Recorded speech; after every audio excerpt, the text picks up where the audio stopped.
Edi, me një ton të ftohtë dhe pothuajse mbrojtës, deklaron se kur nuk ka pasur një dashuri kaq të madhe për Dolcen.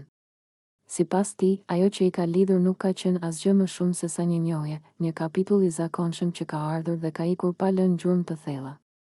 Fjalët i dalin lehtë nga goja, por pesha e tyre bie rënd mbi ata që e dëgjojnë, sepse nuk përputhen as pak me atë që të tjerët kanë parë, kanë ndjerë dhe kanë kuptuar prej kohësh. Alba nuk duron gjallë.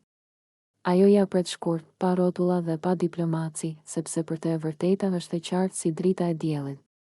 Ajo i thot Edit se po gënjen veten, se ndjenjat e tij për Dolcen nuk kanë vdekur kurrë dhe se pavarësisht përpjekjeve për t'i mohuar, ato janë ende aty. Sipas Albës, Edi nuk po përpiqet të bindë të tjerët, por veten, sepse është më e lehtë të thuash ishte vetëm njohje se sa të pranosh që ke dashur fort dhe ke frikë ta pranosh sërish. Ndërkohë, Ludo e sheh situatën nga një tjetër këndvështrim, por po aq të drejtë për drejtë.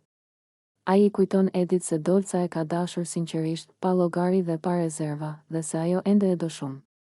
Për Ludon, kjo nuk është thjesht një histori e mbyllur, por një lidhje e pasgjidhur, një ndjenjë që vazhdon të jetojë pavarësisht fjalëve dhe distancës. Ai i thot Edit që të mos e përdor atë fjalë, mohimin, sepse ajo lëndon jo vetëm Dolcen, por edhe vetë atë. Sipas Ludos, ndonjëherë njerëzit ikin jo sepse dashuria mbaron, por sepse nuk dinë si ta përballojnë atë. Ai e këshillon Edin që të ndalojë së fshehuri pas justifikimeve dhe krenarisë dhe të dëgjojë zemrën e tij. Nëse ajo ende rreh për Dolcen, atëherë rruga është e qartë, më mirë të kthehet tek ajo, se sa të jetoj me një mohim që do ta ndjek gjithë jetën. Në fund, mes deklaratave, kundërshtimeve dhe këshillave, mbetet një e vërtetë e thjeshtë.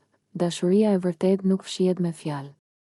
Ajo ndihet, shihet dhe kuptohet, edhe kur dikush përpiqet ta mohojë. Dhe ndoshta, për Edin, momenti më i vështirë nuk është